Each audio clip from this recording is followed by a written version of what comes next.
What's up, YouTube? It's FitzBro, and this is our Dune Spice Wars faction overview. We've got 4 factions included here in the early access, and I want to show you what each of them are able to do as you're making your decisions about maybe if you're going to get this game, or what faction do you want to choose as you get started. So we're going to start out with my favorite faction, the Fremen. They are the natives here on Arrakis, which is the planet you are fighting for the spice on. They have minus 30% daily supply drain. So what that means is your troops can survive longer outside of their own territory on the desert. Allows you to form alliances with Siege outside of your territory. So the Siege, those are the other native villages that spawn on the map that are different than like the neutral villages. These guys are typically pretty hostile, and you're able to trade with them to get them to a higher standing, and then you can ally with them. So you can trade and get different resources from them in exchange, or you can make a diplomacy all together and ally with them, and then you'll get another whether it's a power in that region, whatever it might be. So I like this. It's always nice when the natives aren't attacking you while you're trying to go about your military conquest. It's funny actually when the Siege will like walk through your territory and go attack the enemy AI. It's a good time. You may use thumpers for worm riding. So the worm that can usually eat your units. For these guys, you start out with 3 thumpers, and you can essentially deploy it and say, I want to go over here, and then your troops jump in and they go through the sand like a subway over here. And then that will regenerate once you reach 5k hegemony. Thumpers are then passively generated, so use it sparingly right when you start, but you'll quickly reach this threshold. They have limited access to the Landstrat. That's the council where the voting happens once a month with the different resolutions, which could positively or negatively impact you. So just know that you don't have a whole lot of say there, but you can spend influence points on that. I find that I don't do a whole lot of voting until later on in the game, where I'm just really bringing in the influence. Or you might want to focus on generating more influence so you can have some votes on the council. So yeah, at 5k hegemony, thumpers are generated passively, and then they attract larger sandworms that can travel further. So your subway gets a larger reach, and then at 10k, military units gain additional power for each hegemony that you have, up to 20%. So that's the Fremen in a nutshell. I'll be doing an in-depth guide on the civilization as far as playing them, how to go about setting yourself up for victory, but that's kind of what you're looking at. They have 4 counselors. Without going too much in depth, we've got a counselor that gives you additional intel, can incite rebellions. You've got a counselor for additional authority per spice that you control, and then you got Mother Ramallah, which will give you will show you where all the spice is at the start of the game. This is a great beginner one, as they mention it, because you're going to see where all the spice is when you spawn in, and you can build this temple right out of the gate. And then Othim, which will give your military units some buffs to speed and power. So those are good two good options to start with. I generally recommend to start with the easy ones and then expand into these harder ones as you get a few rounds on your belt. Okay, that's the Fremen. Let's go into another one. I'm going to hop on over to the Harkonnen, because I've played several games with them, and it's another faction I've enjoyed quite a bit. This guy is Lorge. I'd like to mention, apparently in the book he has something inside of his suit that helps him move around, but I'm kind of curious how he flows so much just standing in place breathing. Like, he's taking some huge breaths there. He can use the oppression ability on Harkonnen villages. So with your villages you control, our normal nice other factions, we don't usually oppress our people, but the Harkonnen, they can use the oppression ability, and that is going to maximize the output from these people. They make them work at the factories harder, you get more resources, your military might fight harder, but when it's done, you could have a rebellion on your hand, and that's when you've got to squash that with your military so that you don't just lose your villages. So pros and cons, but if you really like microing your economy, you can use this oppression on like all of your villages and then hop your military around to squash the rebellions, and could be a way to, maximize your outputs. Plus 5% village resource production per active militia. So you station militia in those villages, it's going to give you more resources. So there's an incentive to spend those resources on militia. You're going to gain that back in production over time. And the influence flows of the other factions. So when it comes to voting in that Landsrad Council, you're going to know what other people are voting on, and that could influence your decisions. Of course, you got the AI, you can only get inside their heads so much, but when it comes to multiplayer, which isn't included in this early access, to be clear, when it comes to multiplayer, this could really help you to know maybe what's motivating your opponent. And then minus 10% village resource production, which you can make up with stationing your militia or using that oppression. Okay, at 5k hegemony, while at least one ally village is under oppression, plus 10% unit power, so more power while oppression is going on for your military, and 100% agent recruitment speed. So if you want to get more agents, you want to maximize your military, go ahead and try out some oppression, but we know pros and cons of that. And then 10k hegemony allows you to assign an agent to a mission to reduce its cost and preparation time. So you can take those agents and attach them to those missions there in that espionage panel.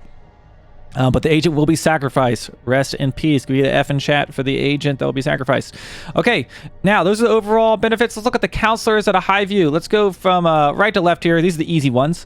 So when you start off, these are probably the ones you want to choose. 50% of your military unit cost is refunded if you lose them. So if your military dies out in battle, or because you didn't pay attention and they died in the desert like I do all the time, you could get some of that money back. And combat drugs, which is one of the special missions you can use to buff your units, it's cheaper, minus 50% cost. This one, Rabban, gives you +1 militia slots. That means you can put more militia in your villages, which means more resource output, right? And also a higher defense, of course. Oppression duration is increased by +5 per second per militia in the village. So this doubles down. More resources plus 5% more duration for the oppression. So it's a good one to have. Looking at the other ones, you want to get fancy. Peter here has these stealth probes and changes your ornithopters to have the infiltration ability. I haven't used this one explicitly, but it sounds like it helps you get intel production in enemy territories with these probes. You're sending your probes out, getting intel. And then you can use corruption with a fade. Use corruption on Landsat or resolutions, causing a loss of Landsat standing for the elected faction. So while some of your votings are for specific factions, I guess you can attach this corruption to it, which will cause them to lose their Landsat standing, which can, of course, make it so your Landsat standing is the highest, and gain 10 influence upon killing a rebel. So there's going to be lots of rebellions going on with oppression. You can gain influence from killing those rebels. What a great time to live in, to be a grunt on in the factory here for the Harkonnen. But there you go, a rather brutal faction, but very powerful, a fun one to start with, I think. But just know the pros and cons of that oppression, and you can really have a great economy and military power.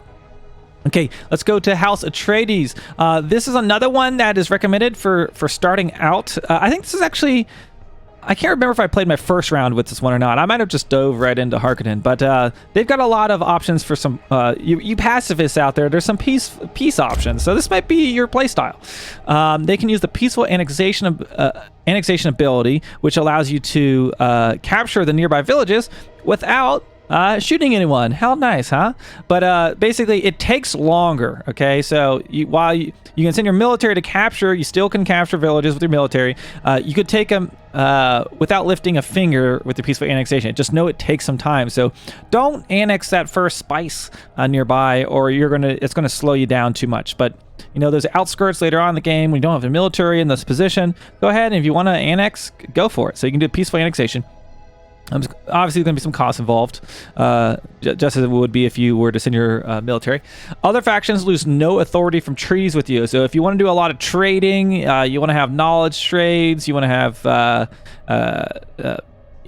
I guess I wanted to. Is this specifically to peace treaties? Perhaps it says treaties. I think that means any of those, right? They're all considered treaties. We always think of like peace treaty, right? But yeah. So as far as trading with other factions, they're not going to lose authority, which it usually does cost that. Benefits from a high Landsat standing. So if you like going for like a government victory, you want to be passing resolutions and those monthly votes, and you want to be elected to those higher council positions, this is a good faction for you. Again, another kind of pacifist way to go about a victory condition. And while we say this is all pacifist stuff, this still just makes you stronger, right? It makes you have more resources. This makes you be able to invest in your military, etc. You can still be plenty strong out on the battlefield, but you do have kind of some quicker options towards those peaceful victories. You cannot pillage the neutral villages, so you can't go capture a village and then take resources from them as all the other factions can. So that's the only thing they can't do since you're able to peacefully annex them. Okay, at 5k hegemony, while under the effect of positive resolution, gain plus 10% Solari. Okay, so when a resolution passes in your favor, you're getting more gold. If a resolution passes against you, your units get angry and you get 10% power. So either way, for or against you, you're getting some kind of benefit, which is nice, because sometimes when I'm playing as the Fremen, I just got all the AI voting against me and I got all these negative resolutions, but this can help negate that. Okay, at 10k hegemony, you can ignore the charter's prerequisites. So these are at the top of the council when you're voting those higher positions. They usually have prerequisites, but you can ignore them once you're at 10k hegemony, as long as you have the Landsred standing that you need. Okay, so that's Atreides at a higher view. Looking at their counselors, let's look at the easy ones first here. I think, well, I guess 3 of them are rated easy. Start on the right here. We've got Gurney, unlocks the veteran militia unit. That's a defensive unit that starts with 1 more level. So you'll have stronger defense forces right from the beginning. Your agents have plus one additional trait. So each of those agents you have in your intel panel, they have traits that make each of them unique. This will give them 1 additional. And your villages gain plus 20% resource production for 2 days. The region is targeted by 1 or more operations. So whether if the enemies keeps hitting you with different espionage activity, it could give you some additional resources, which is nice. Duncan, Idaho, isn't that the favorite? That's my favorite name in the game, Duncan, Idaho, right? Apparently, definitely comes from the existing lore. All relation gains with Siege are increased by 100%. So that's going to be nice if you're trying to ally with those, I would say neutral, but they're typically hostile starting out, Siege tribes that are out there. Minus 10% authority cost to annex a village, so it makes it cheaper for you to annex those villages. Could help your expansion, right? So that could be a really good option as well. You'd have to kind of decide between these 3.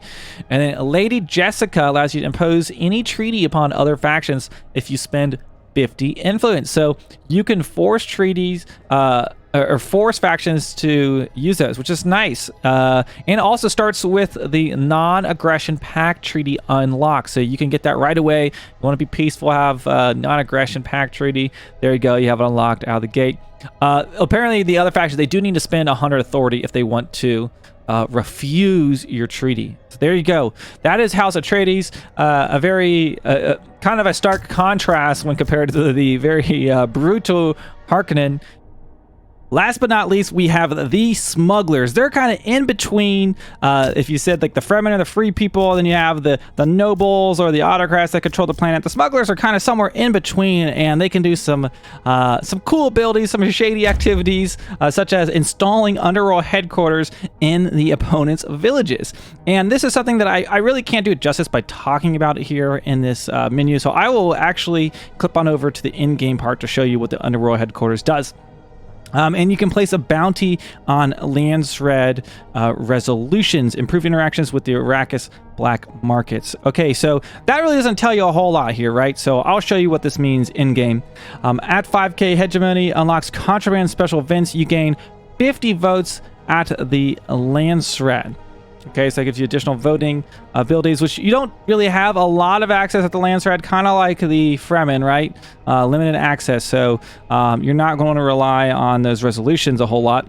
And allows the training of mercenaries at 10k. Mercenary units give plus 20% power. Okay, looking at their counselors here, you got Banerjee gains 30% more when pillaging a village. So 30% more resources when you pillage, and you gain Plascrete, which is cool. All agents have the merchant trait. Infiltration levels can't be lower than 1. Okay, so they always have 1 infiltration level as far as your all your agents. Okay, then you've got Linger Boot. What a name there. Reduces the authority cost to annex a village depending on available water. I think this one's so interesting. So it makes your authority it costs less to take if they have water, and you want water, like we always want the water, and it reduces the cost to install an underworld headquarters depending on if they have water. So water on the map, if there's lots of water around, you're gonna be a happy guy with this. And then you've got Stabbin. Underworld headquarters produce +5 Solari per adjacent region containing an underworld headquarters. So you have multiple underworld headquarters. This is going to compound, and you get 0.5 influence per underworld headquarters. So what is all this underworld headquarters jazz? What is the bounty? What is all this? This doesn't mean a whole lot. Well, let's get in the game, and I will show you a little bit about how this works. Okay, here we are in-game playing as the smugglers, and I wanted to show you some of these unique abilities that you can do. So we've got this Lancered Council, and what you can do is use this bounty ability. So it starts out like this. Now, other factions, they get to vote. You see the Atreides, they get 100 votes. You can see the Harkonnen, they've got 80 votes, but I don't have any votes. So what do I do? Well, I can spend 100 Solari. So see, I'm at 649 right now. If I spend, say I'm going to support this, okay? That spends 100 of my Solari, and what this says is all other factions will be granted 5 Solari per vote on the targeted choice. So I am basically buying their vote, saying, hey, vote on this, you need gold, come vote for this. So that's what this bounty is going to do, and how the voting is going to work for the smugglers. You're essentially bribing them to vote how you want, kind of like real life. So okay, so that's the bounty system with the smugglers. Now let's talk about the underworld headquarters. So typically you have your town, right? And you can add buildings, add militia. But what you can do as the smugglers is you can go to an enemy town, click on it, and this is one that I have not done it yet. And in the top right corner, it says install an underworld headquarter. It will cost me 200 Solari and 12 authority. Now, I've already done that over here. It takes 0.2 days, so it's very, very quick, but I've already done it here. So once you've installed the underworld headquarters, it gives you this panel on the right, which you can click and add buildings. Crazy. You can add buildings in an enemy's village. So there's economic ones, military, and statecraft. For the economic, this will give you a percentage of their production of spice, plasticrete, water as Solari. This one creates a cache so that when you come and you pillage this or attack this town, you can retrieve the resources stocked in this underworld headquarters with pillage. So pretty cool as far as if you want to, if I wanted to install this and then attack this town. Military-wise, this makes it so it regenerates health for nearby ally units and refill supply. This will damage their militia if I, coming in to attack. Upon siege, their militia will take some damage. And this building is destroyed upon an ally siege on the village. For statecraft, advances a random development owned by the village's faction every day. So depending on this faction I've built it on, it will advance some of my development every day for something that they own. And then Whisper's Lair gives me influence and intel production. So that is how the underworld headquarters system works, as well as the bounty system there with the smugglers. And of course, I will make a smuggler's guide later on down the road, so don't you fret. And I know you're probably like, well, why didn't you do this for the other factions? Well, we'll do that too later on, but I figured this faction really need it. Okay, guys, so that is all 4 factions that we have here for Dune Spice Wars. Let me know what faction you're going to play starting out. If you got any questions, any clarity you want to add, leave that down in the comments. And of course, subscribe for more Dune Spice Wars guides. I will see you guys in the next one.